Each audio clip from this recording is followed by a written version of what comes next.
आज की वीडियो में मैं बताऊंगी कि किस तरह से जब हम ऑनलाइन अपना रजिस्ट्रेशन करवाते हैं एम्प्लॉयमेंट में तो किन किन बातों का ध्यान रखना चाहिए और ऑफलाइन प्रोसीजर क्या है एम्प्लॉयमेंट ऑफिस में खुद को रजिस्टर्ड करने का।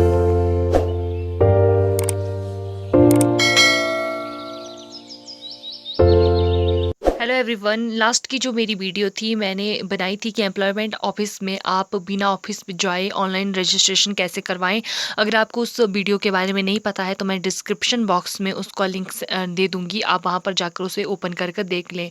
तो लास्ट जो मैंने वीडियो बनाई थी वो उस पर ही थी कि किस तरह से हम ऑनलाइन कौन सी साइट पर जाकर एम्प्लॉयमेंट ऑफिस के लिए अप्लाई करें। वीडियो में मुझे बहुत सी कुछ बातें क्लियर करनी थी जो वीडियो में जो टाइमिंग की वजह से मैं ना कर पाई थी, तो उन बातों को आज मैं क्लियर करूंगी। मैंने जो अपनी उस वीडियो में बताया था कि किस तरह से ऑनलाइन रजिस्ट्रेशन करवाते हैं, लेकिन मैं खुद पहले बहुत पहले +2 टाइम रजिस्टर्ड हो चुकी हूँ ऑफलाइन जाके।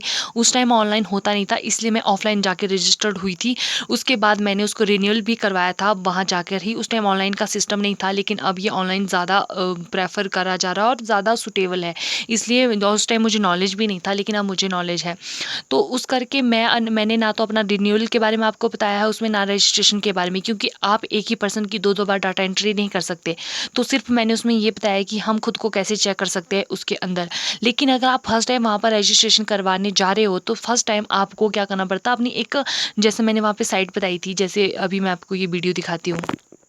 एम्प्लॉयमेंट ऑफिस के लिए जो आपको यूआरएल चाहिए, जो लिंक चाहिए, वो मैंने डिस्क्रिप्शन बॉक्स में लगाया हुआ है, तो आपको उसको ओपन करके आपको इस तरह से उसके अंदर एंटर होना है। जैसे आप एंटर होंगे तो कुछ इस तरह का इंटरफेस होगा। देखिए यहाँ पे लिखा है कि register with employment exchange, employment exchange के साथ रजिस्टर्ड होना। आपको जो भी क्वेरी करनी है उसके बारे में यहाँ पर आपको दिया कि ऑनलाइन प्रोसेस कैसे करते हैं, सब कुछ में बताया गया। पूरा एम्प्लॉयमेंट के बारे में कि क्यों नाम हमें करना चाहिए इसमें एंटर, सब कुछ इसमें बाकायदा लिख के दिया गया है। और देखिए आपको क्या क्या नीड है, ऑनलाइन और ऑफलाइन दोनों ही आपको इसमें पूरी डिटेलिंग दी गई है। आपको अगर मेरा बोलना समझ नहीं आ रहा है, अगर आप इंग्लिश मीडियम से, तो आप इसमें पढ़कर कर सकते हैं, और अगर आप इंग्लिश मीडियम है तो आपको समझ नहीं आ रहा तो आप हिंदी मीडियम में है ये, तो आप हिंदी मीडियम के थ्रू इसको देख सकते हैं। तो यहाँ पर मेरा थोड़ा सा फ़ोन वाइब्रेट हुआ था तो उसकी वजह से ये हुआ है। तो जैसे कि मैंने बोला है आपको, ये सारी जो प्रोसेस कर होती है ये ऑनलाइन करनी है। तो देखिए यहाँ पे ऑफलाइन रजिस्ट्रेशन प्रोसेस भी बताई गई है, आपको क्या करना है। आपका सारा इसको मैं अभी थोड़ी देर बाद समझाऊंगी कि किस तरह से करना है। ये मैंने बताया है कि किस तरह से आपको ये स्क्रॉल ऊपर कर करके नीचे नीचे आना है। जिस भी स्टेट से आप बिलोंग करते हैं, यहाँ पे हर एक स्टेट के बारे में बताया गया। जिस भी स्टेट से आप बिलोंग करते हैं वहाँ पे जाकर आपको वो चीज़ ओपन करनी है। और मैं एचपी से बिलोंग करती हूँ तो मैंने ये वाला जगह जो होती है, ये वाला साइट ओपन करी है। तो जैसे मैं ओपन करूँगी तो यहाँ देखिए Himachal Pradesh labour and employment department निकल गया है। रोजगार पंजीकरण से रोजगार के द्वारा तक ये आपका मतलब ये निकल गया। देखिए यहाँ पे डिपार्टमेंट दिए गए हैं, यहाँ एम्प्लॉयर कॉर्नर दिए गए हैं, कैंडिडेट कॉर्नर दिया गया है। लेकिन हम किससे, हम कैंडिडेट कॉर्नर, अगर आप वहाँ के डिपार्टमेंट है तो भी आप यहाँ पे लॉग इन कर सकते हैं। अगर आप एम्प्लॉयर हैं वहाँ पे तो वहाँ पर आप एम्प्लॉयमेंट के थ्रू यहाँ पे एंट्री कर सकते हैं। आप कैंडिडेट है तो हमें क्या है, हम कैंडिडेट है तो हमें कैंडिडेट के थ्रू यहाँ पर एंट्री करनी है। इसके अलावा एक्स सर्विस सेल भी यहाँ पर दिया गया है। तो जैसे ही हम कैंडिडेट के थ्रू एंटर करते हैं तो देखिए हमारा काम क्या था, उसमें भी हमें क्या करना है, हमें फर्स्ट टाइम रजिस्ट्रेशन करवानी है। तो आपको अगर फर्स्ट टाइम रजिस्ट्रेशन करवानी है तो आपको ये फिलअप करना है, ये पूरा फॉर्म फिलअप करना है, ठीक है। इसको ध्यान से देखिए, आपका डिस्ट्रिक्ट स्टेट सब कुछ आपने ध्यानपूर्वक डालना है, क्योंकि आपने जो एक बार डाला है तो ये 30 दिनों के बाद ही आपका चेंजेस होने के चांसेस रहते हैं। ये वाली देखिए यहाँ पे पूरा इसका बताया गया है, इसमें किस तरह से वो करना है। और जो नीचे मैं कोड बता रही हूँ ये वेरिफिकेशन कोड है, तो ये सोच समझ के एंट्री करना पड़ता है। जैसे डिजिट दिए हैं कैपिटल लेटर में, स्मॉल लेटर में, वैसे ही आपको लिखने होते हैं। नहीं तो ये बार बार आपको बार बार कोडिंग करने के लिए देता है।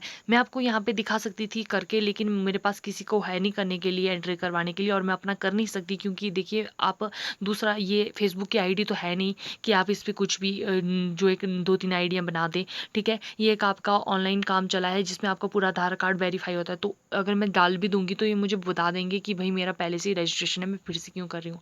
तो यहाँ पे देखिए, ये मैं फिर से आपको बता दूँ, जब भी आप ऑनलाइन ये करवा रहे हो, रजिस्ट्रेशन करवा रहे हो, तो आपको नीड जिन जिन चीज़ों की होती है वो सारी इसमें बताया गया है। आपको राशन कार्ड, आधार कार्ड, क्या क्या ज़रूरत है, इसके अलावा अगर आप ऑफलाइन करना चाहते हो एम्प्लॉयमेंट ऑफिस में अपना नाम, तो उसमें भी आपको क्या करने पड़ते हैं, डॉक्यूमेंट जो आपको नीड होते हैं वो आपको देखिए voter card, ration card, passport size photo, birth certificate और आपका बोनाफाइड जो आपके हिमाचल की बोनाफाइड जहाँ पे आप रहते हो वहाँ का बोनाफाइड होना बहुत ज़रूरी है। तो इस तरह से आप ऊपर नीचे किसी भी जाकर लिंक आप ओपन करके और यहाँ पर आप अपनी क्वेरी कर सकते हो। इस साइट का लिंक जो है मैंने अपनी डिस्क्रिप्शन बॉक्स में दे दिया, आप वहाँ से डायरेक्ट इस साइट पर जा सकते हो। इसके कुछ टाइम बाद क्या हो जाता है, आप रजिस्टर्ड हो जाते हैं, आपको यूनिक रजिस्ट्रेशन नंबर मिल जाता है और आपको ये 4 या 5 साल बाद रिन्यूअल करवाना पड़ता है। तो रिन्यूअल आप ऑनलाइन कर सकते हैं। तो ये प्रोसीजर है। और अगर ऑनलाइन ऑनलाइन का मैंने इतनी डिटेल में बताया हुआ है, तो ऑनलाइन भी बहुत आसान है। बस आपको वहाँ पे रजिस्ट्रेशन जो मैंने अभी बताई वहाँ पे जाके रजिस्टर्ड होना है। उसके बाद आपको फर्दर और ये चीज़ों के लिए आपको बोलेंगे। अगर आपको नहीं पता चल रहा है तो आप ये साइबर कैफ़े में जाकर पता कर सकते हैं, या फिर आपके पास कोई साथ में कोई एजुकेटेड पर्सन है, ठीक है, जो आपसे ज़्यादा कम इसका नॉलेज रखता है फ़ोन का, तो उससे भी आप बैठकर उसके साथ ये फॉर्म भर सकते हो, यानी कि घर बैठ के आप फ्री में, और इसकी कोई भी फीस चार्ज आपसे नहीं होगी। तो जब आप ऑनलाइन रजिस्ट्रेशन करवाते हो, अगर आपने वो प्रोसेस कर लिया है, ठीक है, आपने पूरे डॉक्यूमेंट वगैरह स्कैन्ड इसमें आपको डॉक्यूमेंट चाहिए होते हैं, लेकिन उसके मैंने पिछली वीडियो में भी कहा था 15 या 30 दिन के अंदर, हो सके तो 15 दिन के अंदर आपको ओरिजिनल डॉक्यूमेंट कहाँ पे सबमिट करवाने, आपको जाकर एम्प्लॉयमेंट ऑफिस में जाकर सबमिट वहाँ पर करवाने होते हैं। क्योंकि ये जो है ऑनलाइन प्रोसीजर था, लेकिन आपको डायरेक्ट वहाँ पर जाकर एक बार दिखाने अपने डॉक्यूमेंट।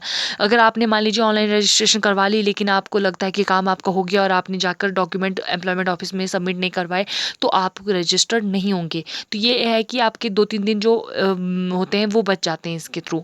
तो आई होप कि आपको ये वीडियो समझ में आई होगी। आपको मैंने ईज़ी से ईज़ी वे में बताया हुआ है। इसके अलावा आपकी कोई क्वेरी है तो मुझे प्लीज़ कमेंट करके बता दें और मैं आपकी क्वेरी को दूर करूँगी।